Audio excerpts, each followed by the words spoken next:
자, 통치성에 관련돼서 이제 후코가 말년에 그 콜레지 프랑스에서 강연한 논문들을 모아놓은 책이 있습니다. 이제 이게 소위 안전 영토 인구라고 하는 책하고 그다음에 이제 이 생명 관리 정책 탄생인데 요 두 책의 일부분을 보면 저 통치성이라는 개념을 어떻게 신자유주의와 연결시키고 있는지를 좀 볼 수가 있어요. 우선 순서적으로 이 안전 영토 인구라고 하는 책을 보면 뭐 이것도 이제 그 뭐 저도 프랑스 유학할 때 그 브루드웨가 콜레지 프랑스에서 강연하는 거 몇 번 가서 봤는데 그냥 뭐 제목도 없고 그냥 지 맘대로 얘기해요. 그러니까 여기도 보면 이 책도 그냥 뭐 1978년 1월 25일에 강연 뭐 이렇게 해서 나오지 무슨 뭐 제목이 있거나 그런 거 아니에요. 그러니까 프랑스의 교수라고 하는 거는 속된 말로 지가 하고 싶은 거 하는 거예요. 그냥 강연 제목도 뭐 얘기도 안 해주고 가만히 듣고 있으면 이게 뭔 소린지도 잘 모르고 근데 이제 나중에 이렇게 보면 아 그게 그런 거가 연결되는구나 그러고 아는 거죠. 그러니까 보통 그렇게 친절하지 않아요. 우리 대학의 시스템은 미국을 닮아가지고 무슨 강의 계획표 짜고 뭐 거기에 맞춰서 강의 안 하면 또 막 학생들이 뭐라 그러고 뭐 본부에서 뭐라고 그러는데 뭐 그게 이제 굉장히 중요한 그 학문적인 생산성을 높일 수도 있지만 교수 입장에서는 뭔가 크리에이티브한 거를 못해. 근데 프랑스는 그런 의미에서 보면 대단히 크리에이티브하죠. 자기가 하고 싶은 걸 하는 거예요. 그냥 계속 머릿속에 있는 거죠. 제가 보기에 이 책 안전 영토 인구에서 가장 중요하게 한 강을 읽어라. 그럼 3강입니다. 1978년 1월 25일에. 여기에 핵심이 뭐냐면 안전이라고 하는 것이 중요한 그 어떤 그 18세기 말에 핵심적인 권력 통치 방식이 됐다는 거예요. 여기 보면 123페이지 읽겠습니다. 18세기 핵심 개념인 공중은 인구를 의견, 행동 방식, 몸짓, 습관, 두려움, 선입견, 요구 등의 관점에서 보충한 것이다. 공중에 영향을 끼치려면 교육 캠페인 신념이 필요합니다. 즉 인구란 종으로서의 생물학적인 뿌리에서부터 공중이 제공해주는 접촉 표면에 이르기까지 모든 것입니다.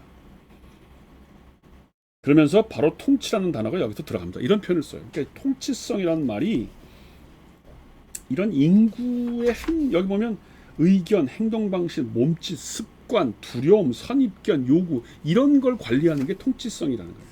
그래서 124페이지에 보면 뭐라고 되어 있냐면 과거의 그 왕 통치와 이제 비교하면서 뭐냐면 안전 메커니즘에 대한 얘기를 하는데 제 생각으로는 안전 메커니즘, 인구, 통치라는 계열, 소위 정치라고 불리는 영역에서의 열림 이 모든 것이 분석되어야 할 계열을 구성합니다. 안전 메커니즘, 인구, 통치라는 거예요. 이게 소위 18세기 말 19세기부터 연력이 작동하기 시작했고 후코가 보기에는 이게 왜 이 1978년 77년에 이강이 됐냐면 소위 이제 그 소위 신자유주의가 작동하는 그 시기가 그때부터거든요. 유럽에서. 그러니까 그게 이거와 연결돼 있다고 생각하는 것 같아요. 제가 보면. 아주 중요한 얘기입니다. 그래서 이 법적인 권리를 넘어서는 인구의 관리들 뭐 이런 얘기들을 해요. 그 다음에 이제 여기 보면 4강 뭐 조금만 더 하면 4강에 보면 149페이지에 보면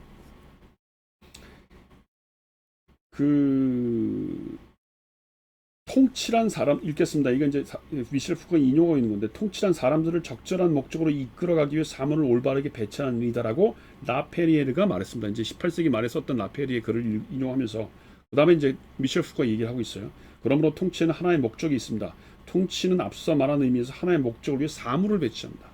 바로 이런 점에서 통치는 주권과 대립된다고 생각합니다.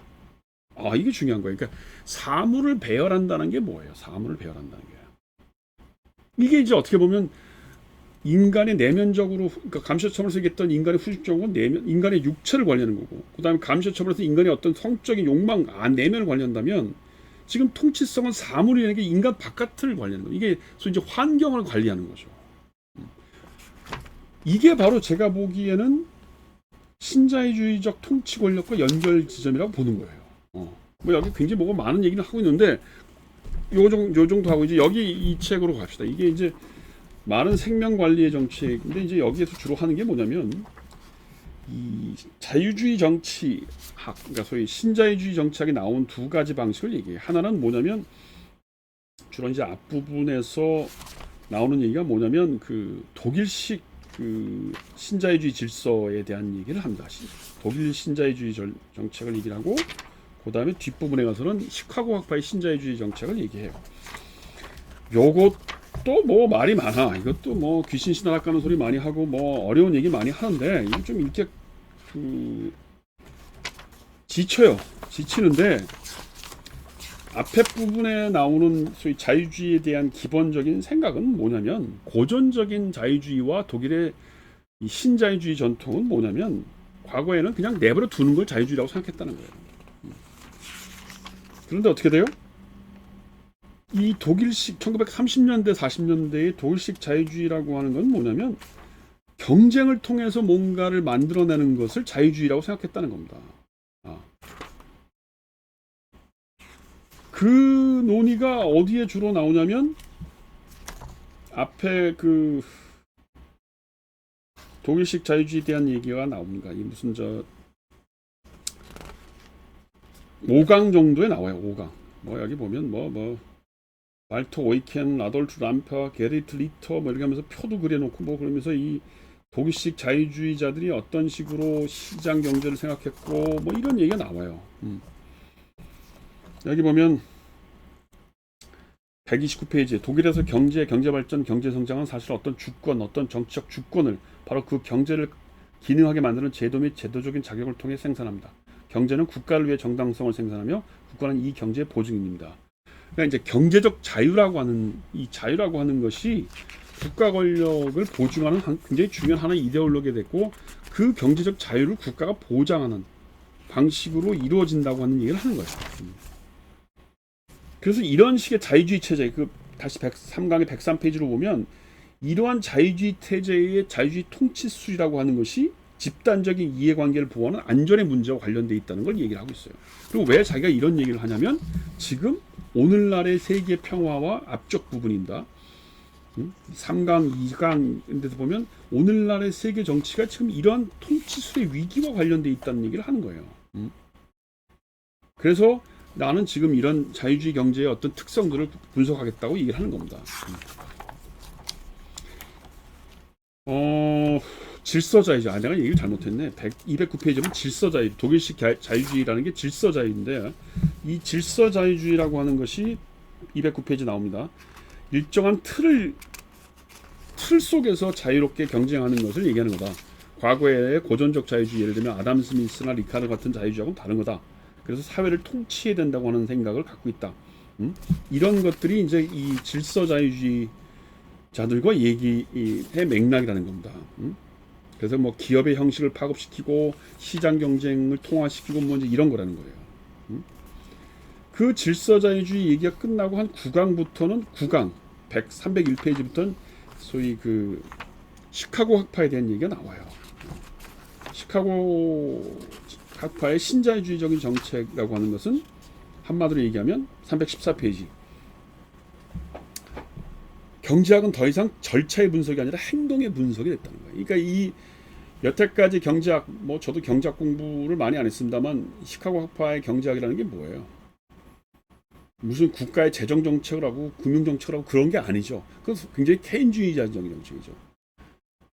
인간이 어떤 식의 경제적인 행동을 하느냐, 그러니까 소위 굉장히 미시적인 접근을 하는 학파라는 겁니다. 그래서 여기 인적 자본이라는 게리 베커 얘기도 나오고 중요한 사람이 여기서 후코도 게리 베커를 얘기를 들고 있어요. 인적 자본이라는 말을 쓰고 이런 사람들이 어떻게 그 효율적으로 목적을 이루면서 행동을 할 수 있는가라는 걸 연구하는. 내가 알기로는 게리 베커가 무슨 누군가가 아마 시카고 학파 중에 누군가가 이런 그 미시경제학, 인간 행동 경제학으로 노벨상도 받고 그랬을 겁니다. 그래서 인적 자본이라는 말을 쓴 거죠. 이 신자유주의 시카고 학파들이. 그래서 여기서 이제 중요한 말이 나와요. 317페이지에 보면 적어도 이 시카고 학파 신자유주의 논리에 의하면 노동의 관점에서 노동이란 자본 중 능력과 경쟁력입니다. 그런데 여태까지는 그렇게 봤죠. 노동력이라는 게. 근데 신자유주의에 따르면 노동은 기계라는 겁니다. 그래서 모든 노동은 어떻게 효율적으로 기계적인 방식으로 이루어질 수 있는가. 그래서 318페이지 보면 노동자의 능력에 의해서 구성되는 이 기계는 말하자면 개별적으로 서로 연결된 능력과 노동자에 의해 구성되는 이 기계는 일정 기간 동안에만 임금을 받게 됩니다. 가장 단순한 예를 들면 이 기계가 사용되기 시작할 때는 상대적으로 낮은 임금을 받다가 그 다음엔 임금이 상승하고 기계 자체가 노후화되면 기계로서의 노동자가 임금이 떨어진다는 거죠. 이러한 식의 논리라고 하는 게 전형적으로 인간을 기계로 보기 시작하는 겁니다. 그러니까 노동력의 입장이 바뀐 거죠. 그러면서 이게 능력자본이라는 말이 나오기 시작하는 거예요. 능력자본. 이제 슬슬 우리가 익숙한 용어가 나오는 거죠. 신자유주의에서 익숙한 용어가. 이거 끊고 가겠습니다.